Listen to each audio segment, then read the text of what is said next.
La guerra de sucesión austríaca. Los rivales de María Teresa. Apenas Versalles se enteró de la muerte del emperador Carlos VI, el representante del elector bávaro, Carlos Alberto, vióse rodeado de un enjambre de chambelanes y oficiales. Estos, ayer todavía unos desconocidos, rivalizaban ahora en amabilidades, repitiéndole el embajador que harían lo imposible para que su señor obtuviese la corona imperial. En los cafés y salones de París las discusiones políticas eran dinámicas y todos a porfía ensalzaban hasta las nubes las posibilidades del elector de Baviera. Carlos Alberto no era menos optimista, incluso afirmaba que era él, y no María Teresa, el dueño legal de los territorios hereditarios de los Habsburgo. De hecho, descendía en línea directa de una hija del emperador Fernando I. Carlos Alberto conservaba en Múnich una copia del testamento de este emperador en que se manifestaba con claridad que al extinguirse la línea masculina, los territorios habsburgueses retornarían a los descendientes de su hija. Carlos Alberto envió a toda prisa un embajador especial a Viena para hacer valer sus derechos. El enviado del elector fue recibido con la mayor cortesía por los ministros de María Teresa, quienes reprimieron con dificultad una sonrisa irónica cuando le mostraron el testamento original del emperador Fernando. Apenas daba crédito a sus ojos. Aparecía allí estipulado que los derechos de Carlos Alberto solo tendrían legalidad cuando la Casa de Habsburgo quedara definitivamente extinguida. Por cualquier parte que se examinase el documento, el embajador no descubría la más ligera huella de falsificación. El testamento era auténtico a más y mejor. Los ministros austríacos tampoco tomaron muy en serio al elector de Sajonia, Augusto III, otro pretendiente al trono de María Teresa. Verdad es que Sajonia era rica en materias primas y empresas industriales, pero lo mejor de las rentas estatales iba al bolsillo del conde Brühl, favorito del elector, que dominaba por completo a su príncipe soberano. El ejército sajón tenía muy poca importancia, su moral era pésima y los oficiales reclamaban desde hacía mucho tiempo su salario. Otra rival, Isabel Farnese, reina de España, no parecía temible, pese a sus insistentes esfuerzos para proporcionarle ducados italianos a sus hijos. El único peligro real de amenaza era Francia, pero Barstenstein, consejero de María Teresa, tenía esperanzas en la garantía formulada por los franceses a la pragmática cesión de Carlos VI. Además, el cardenal Fleury no quería la guerra. Ello era sabido. Durante los últimos años del emperador Carlos, un observador extranjero comparaba con malicia el Consejo de Ministros vienés a una isla encantada donde se desdeñaban por entero los hechos, viviendo entre las más dulces ilusiones. Viena creía aún en la santidad de los tratados. Despertar a la realidad sería durísimo. Federico II. Apoyo a cambio de Silesia. Federico II de Prusia consideró el fallecimiento del emperador Carlos como ocasión excepcional para extender su poderío. Sabía hasta qué extremo habían debilitado a Austria un par de guerras desgraciadas y en qué lamentable estado se hallaba su economía y su ejército. Federico estaba persuadido de que tampoco Francia desearía escapar esta oportunidad. El rey de Prusia tenía el mejor ejército del mundo y ardía en deseos de ponerlo a prueba. Mi juventud, mi ambición, incluso mi curiosidad y una especie de instinto secreto, todo se coaligaba para arrancarme de la apacible existencia que yo llevaba entonces. Deseaba ver mi nombre en los periódicos y luego en la historia. He aquí su deseo, bien desprovisto de artificiosidades. Federico prefirió a cualquier otra maniobra una campaña relámpago en Silesia y luego entablar negociaciones, pero dueño ya de ese país. Escribía a su ministro de Asuntos Exteriores, conde Podewil: cuando se tienen ventajas, ¿no debe uno aprovecharse de ellas? Mis tropas están dispuestas a la acción. Si no las empleo, subestimo el instrumento que poseo, y si las empleo, se dirá que he sacado el mejor partido de mi superioridad sobre el vecino. El maquiavelismo se antepone a la filosofía. Federico adoptaba así el estilo político de la época, perpetuando al propio tiempo la tradición prusiana del siglo XVII. Podewil juzgó oportuno negociar, aunque los preparativos militares de Federico se hallaban en pleno desarrollo. Logró persuadir al monarca que formulase proposiciones a María Teresa, pero el joven rey prefirió iniciar la ofensiva. El 14 de diciembre de 1740 se enteraron en Viena de que el ejército prusiano marchaba hacia Silesia. 2 días después, franqueaba la frontera. El 20 de diciembre, el embajador prusiano entregaba a Francisco Esteban una nota de su soberano. Traigo en una mano la salvación de la casa de Austria y en la otra la corona de emperador para vuestra alteza. Los tesoros de mi soberano y señor están a disposición de la reina. A cambio de este ofrecimiento pide toda Silesia, pero no se contentará con menos. No hay que desafiar a la leona. Al principio nadie se preocupó de lo que aprobaría o desaprobaría la joven María Teresa.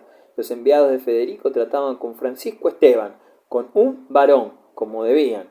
El gran duque parecía bastante favorable a las proposiciones del rey de Prusia. Él mismo había tenido que sacrificar su ducado de Lorena en aras de la paz. Quizás por tal motivo no encontraba tan irrazonable ceder una parte de Silesia a cambio de la corona imperial y la ayuda prusiana a los Habsburgo, pero Barstenstein se opuso creyendo que Francia, Inglaterra y Rusia permanecerían neutrales, incluso defenderían a Austria en caso de rechazar la propuesta. El único enemigo sería entonces aquel reyesuelo prusiano. María Teresa se comportó como una auténtica leona. Aún más, rehusó examinar los argumentos jurídicos que el embajador prusiano alegaba para la unión de Silesia a Prusia. Nunca, jamás, la reina cedería una pulgada de sus territorios hereditarios, aunque esta negativa signifique su caída. Preferiríamos ver a los turcos ante Viena, ceder los Países Bajos a Francia o entregar cualquier territorio de Baviera o Sajonia antes que ceder Silesia. En esta guerra de sucesión de Austria, 1740-1748, una mujer sola luchó contra el universo entero. La campaña inicial, que enfrentó a Prusia y Austria, se llama la Primera Guerra de Silesia. Fue solo un episodio en la Guerra de Sucesión Austríaca, pero acaso el más importante. Al comenzar las operaciones, los éxitos de Federico sobrepujaron toda esperanza. Sus tropas ocuparon Silesia sin encontrar apenas resistencia y la llegada de los prusianos incluso fue aclamada por los protestantes locales. María Teresa no comprendió la causa de los fracasos de Austria, falta de tropas y material de guerra, de aprovisionamiento y fondos, pese a haber tenido ocasión sobrada de comprobar la avaricia de los austríacos. Para traerlos a su causa hizo prodigios de ingenio e imaginación. En diciembre de 1740 recibió en persona a los representantes de los estados de la Baja Austria. El primer delegado, admitido en su presencia, aceptó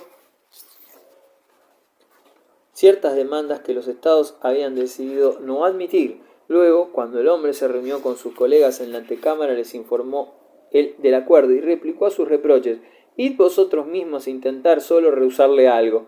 Para la primavera de 1741 había conseguido organizar un ejército impresionante. En marzo los vieneses aplaudían el nacimiento de un heredero al trono. Los soberanos conservaban aún el afecto de su pueblo. La lucha por Silesia, batalla de Mollwitz.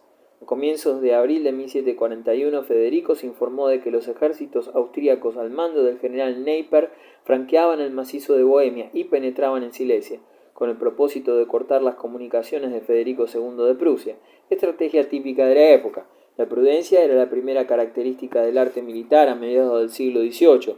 Los generales temían arriesgar su ejército, costoso y de difícil sustitución, en grandes batallas de resultado incierto. Las campañas se desarrollaban como una partida de ajedrez. Se obligaba al enemigo a retirarse, maniobrando con ataques en sus líneas de comunicación o a bases de depósitos o aprovisionamiento. Era una táctica fatigosa. Con este juego las guerras nunca se acababan. Neipper se proponía arrojar de Silesia a Federico y al propio tiempo deshacer uno por uno los contingentes del rey de Prusia dispersos a la sazón. Federico movióse rápido hacia el norte para conjurar la amenaza. En la mañana del 10 de abril se enteró de que el adversario, ignorando la proximidad de los prusianos, acampaba en dos poblaciones vecinas. Una de estas, Mollwitz, daría su nombre a una gran batalla. Tenía Federico una ocasión espléndida, la de infligir dura derrota a un enemigo agotado por 8 horas de marcha por el barro y tan imprudente que había dejado su artillería a retaguardia. La caballería austríaca en el ala izquierda recibió la rigurosa orden de esperar a la infantería, pero cuando los obuses prusianos abrieron brecha en sus filas, jinetes y monturas perdieron su sangre fría, olvidando la disciplina y las órdenes dadas. Los escuadrones austríacos se lanzaron a galope tendido sobre el ala derecha de la caballería de los prusianos, que fueron atropellados, pisoteados, abocados a la derrota. El propio Federico fue arrastrado en la fuga brutal de su caballería y logró salvarse con dificultad. El mariscal de campo Schwerin juzgó tan crítica la situación que rogó a su soberano abandonar el campo de batalla. En el camino de Breslau, Federico hizo alto, lleno de angustia y desesperación. «Señor», gemía, «esto es demasiado, no me castigues tanto». Schwerin púsose entonces al frente del ejército, calmó como por ensalmo los conatos de pánico y tomó a su vez la ofensiva con el ala derecha de la infantería. Los infantes austríacos, poco aguerridos, se asustaron ante el espectáculo de los terribles granaderos desplegados ante ellos, y cuando el ala izquierda de la infantería prusiana se lanzó al asalto, dieron media vuelta y batiéronse retirada. Los prusianos convertían en victoria un revés inicial, gracias solo a la disciplina de su infantería. Es fácil imaginar el humor del rey Federico cuando a las 2 de la madrugada supo lo ocurrido. Mollwitz escribió poco después: «Me habrá servido de escarmiento. He reflexionado sobre las faltas cometidas aquel día y he sacado para el porvenir el mejor partido posible». En lo sucesivo, Federico se dedicó al estudio de la estrategia con el mismo ardor y la misma escrupulosidad que pusiera antes en la lectura de Plauto o de Platón en su torre de Reinsberg. «No me gusta la vida de soldado», escribió un amigo, «y sin embargo la comparto de buena gana. He aquí otra prueba de las contradicciones inherentes a la naturaleza humana». La lucha se internacionaliza. En Francia, el partido belicista dirigido por Belle-Île tomó la delantera y el cardenal Fleury tuvo que adaptarse. Federico II recibió de París proposiciones de alianza. Sabía cuánto perjuicio había acarreado la alianza francesa al prestigio de Baviera y temía se formase contra él una coalición de estados alemanes, pero acabó aceptando la oferta francesa. Aún así, los recientes aliados vivían en recíproca desconfianza, pues Federico consideraba a Fleury como un nuevo Maquiavelo, y el cardenal trazaba de su flamante amigo un retrato tan poco halagador como este. La buena fe y la honestidad no son precisamente sus rasgos más destacados. Es falso en todo, incluso cuando acaricia. Pero la victoria de Mollwitz movió a los indecisos. Baviera y España entraron a porfía en la competición para que no le faltara su parte del botín austríaco. Como se temía que Rusia prestase ayuda a María Teresa, se hizo lo posible para animar a los suecos a una guerra de agresión contra su detestado vecino. Viena no se enteró de la alianza franco-prusiana hasta el verano. Pálidos como la muerte, los ministros austríacos se desplomaron en sus asientos, decía el embajador de Inglaterra. En otoño, un ejército franco-bávaro atacó por el oeste. Alta Austria y Bohemia fueron conquistadas y Carlos Alberto proclamado rey en Praga. Federico II, inmóvil durante algunos meses, invadió entonces Moravia. Se supo además que los españoles desembarcaban en Italia. Augusto de Sajonia codiciaba los territorios hereditarios de los Habsburgos. Apenas le dejaban a María Teresa las tierras de Hungría, aun sabiendo cuán poco segura era esta provincia. Mientras tanto, seguían las negociaciones en torno de la corona imperial, y a fines de año la elección parecía ya segura para Carlos Alberto de Baviera.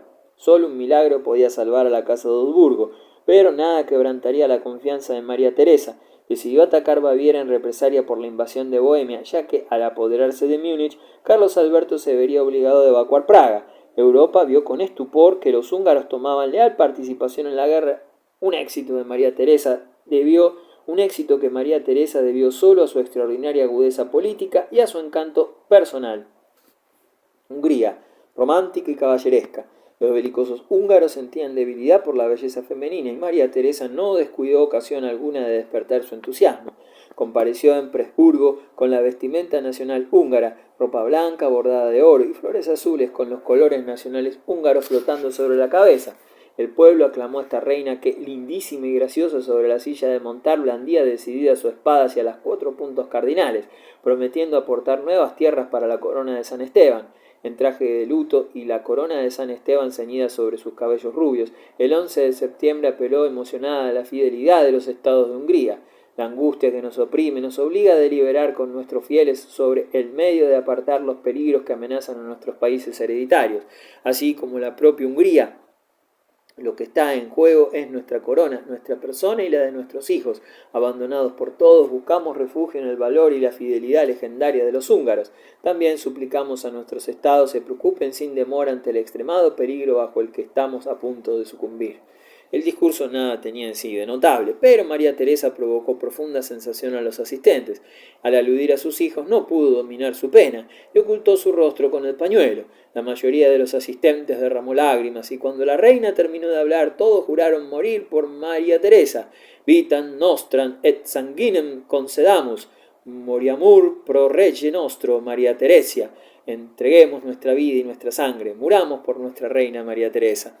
A comienzos de 1742, un ejército austríaco a las órdenes de Kevin Müller, discípulo del gran príncipe Eugenio de Saboya, invadió Baviera. Múnich capitulaba el 14 de febrero. Por otra parte, 2 días después, el elector de Baviera era solamente coronado emperador con el nombre de Carlos VI. Su mayor sueño se realizaba, pero mientras tuvo vida, Carlos VII fue un emperador sin imperio, dependiente de la ayuda francesa y desprovisto de poder real.